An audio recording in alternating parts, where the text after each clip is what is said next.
The Arabian Nights Tales from 1001 Nights. Ali Baba and the 40 Thieves continued. At this sight he was sore alarmed, and fearing lest perchance there were a band of bandits whom would slay him and drive off his donkeys, in his affright he began to run, but forasmuch as they were near hand, and he could not escape from out the forest, he drove his animals laden with the fuel into a byway of the bushes and swarmed up a thick trunk of huge tree to hide himself therein. And he sat upon a branch, whence he could descry everything beneath him, whilst none below catch a glimpse of him above.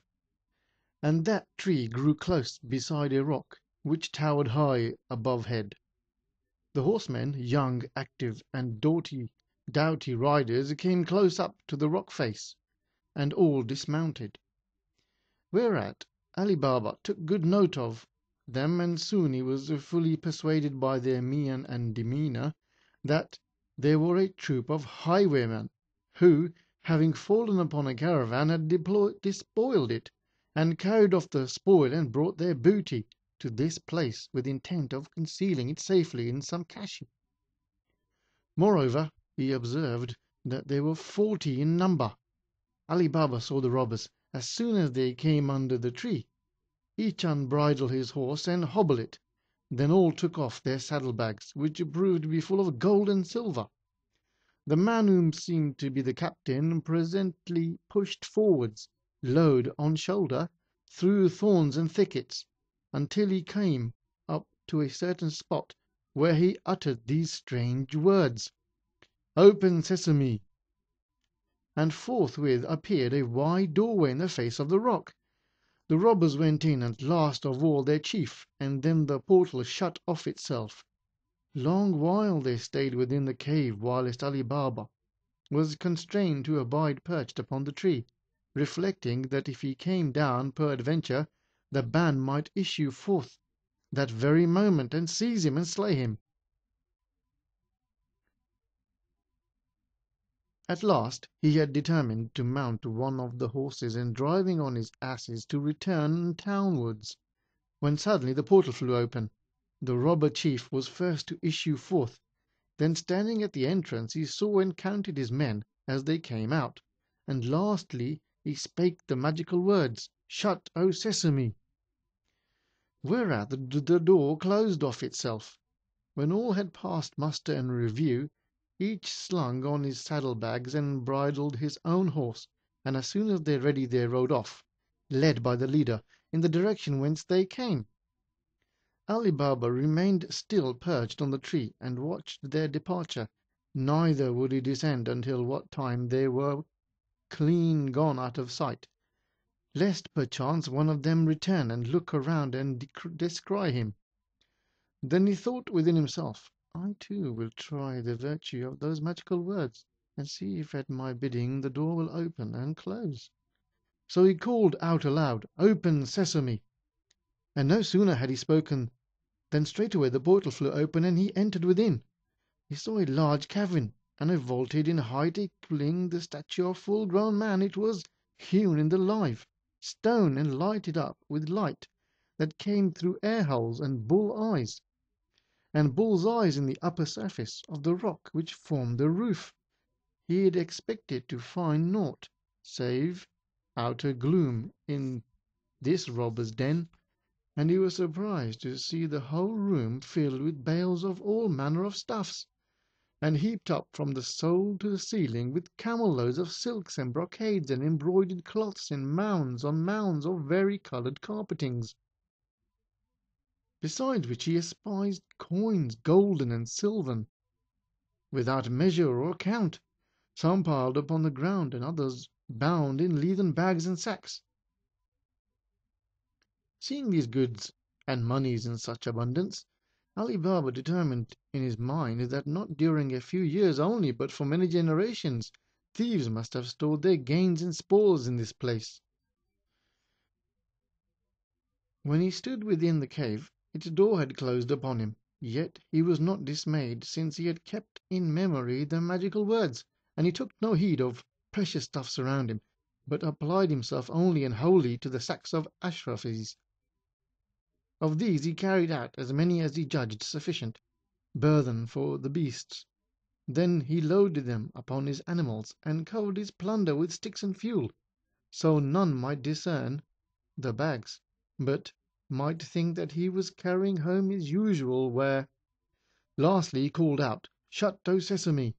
and forthwith the door closed, for the spell so wrought what whensoever they entered the cave, its portal shut of itself behind him, and as he issued therefrom the same would neither open neither close again till he pronounced the words, "Shut, O Sesame!"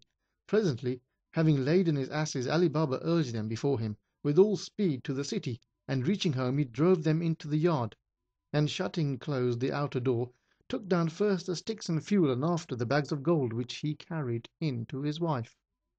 She felt them, and finding them full of coins, suspected that Ali Baba had been robbing, the fell to berating and blaming him for that he should do so ill a thing. Quoth Ali Baba to his wife, "Indeed I am no robber, and rather do thou rejoice with me at our good fortune." Hereupon he told her of his adventure, and began to pour the gold from the bags in heaps before her, and her sight was dazzled by the sheen, and her heart delighted at his recital and adventures. Then she began counting the gold, whereat quoth Ali Baba, "O silly woman, how long wilt thou continue turning over the coin? Now let me dig a hole wherein to hide the treasure, that none may know its secret." Quoth she, "Right is thy ready, still would I weigh the monies, and have some inkling of their amount." And he replied, "As thou pleasest, but see thou tell no man." So she went off in haste to Kazim's home to borrow weights and scales, wherewith might balance the ashrafis, and make some reckoning of their value. And when she could not find Kazim, she said to his wife, "Lend me, I pray thee, thy scales for a moment." Replied her sister-in-law, "Hast thou need of the bigger balance or the smaller?" And the other rejoined, "I need not large scales, give me the little." And her sister-in-law cried, Stay here a moment, whilst I look about and find thy want." With this pretext Kazim's wife went aside, and secretly smeared wax and sweat over the pan of the balance, that she might know what thing it was Ali Baba's wife would weigh, for she made sure that whatsoever it be, some bit thereof would stick to the wax and the fat. So the woman took this opportunity to satisfy her curiosity, and Ali Baba's wife, suspecting naught thereof, carried home the scales and began to weigh the gold, whilst Ali Baba ceased not digging, and when the money was weighed, they twain stowed it into the hole, which they carefully filled up with the earth. Then the good wife took back the scales to the kinswoman, all unknowing that an Ashrafi had adhered to the cup of the scales.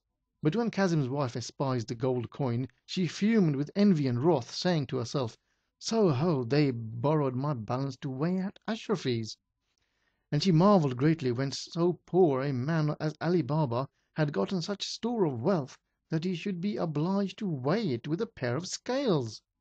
Now after long pondering the matter, when her husband returned home at eventide, she said to him, "O man, thou deemest thyself a wight of wealth and substance, but lo, thy brother Ali Baba is an Amir by the side of thee, and richer far than thou art. He hath such heaps of gold that he must needs weigh his monies with scales, whilst thou, forsooth, art satisfied to count thy coin." "Whence knowest thou this?" asked Kazim. And in answer his wife related all anent the pair of scales, and how she found an Ashrafi stuck to them, and showed him the golden coin, which bore the mark and subscription of some ancient king. No sleep had Kazim all that night by reason of his envy and jealousy and convoitise. And next morning he rose betimes, and going to Ali Baba said, "O my brother, To all appearance thou art poor and needy, but in effect thou hast a store of wealth so abundant that perforce thou must weigh thy gold with scales." Quoth Ali Baba, "What is this thou sayest? I understand thee not. Make clear thy purport." And quoth Kazim in ready rage, "Feign not that thou art ignorant of what I say, and think not to deceive me." Then showing him the Ashrafi, he cried, "Thousands of gold coins such as these thou hast put by, and meanwhile my wife found this one stuck to the cup of the scales." Then Ali Baba understood how both Kazim and his wife knew that he had store of Ashrafis, and said in his mind that it would not avail him to keep the matter hidden, but would rather cause ill will and mischief, and thus he was induced to tell his brother every whit concerning the bandits, and also of the treasure trove in the cave. When he had heard the story, Kazim exclaimed, "I would fain learn of thee the certainty of the place where thou foundest the monies, also the magical words whereby the door opened and closed. And I forewarn thee and thou tell me the whole truth, and I will give notice of those Ashrafis to the Wali. Then shalt thou forfeit all thy wealth, and be disgraced and thrown into jail." Thereupon Ali Baba told him his tale, and not forgetting the magical words, and Kazim, whom kept careful heed of all these matters, next day set out, driving 10 mules he had hired, and readily found the place which Ali Baba had described to him. And when he came to the aforesaid rock, and to the tree whereon Ali Baba had hidden himself, and he had made sure of the door, he cried in great joy,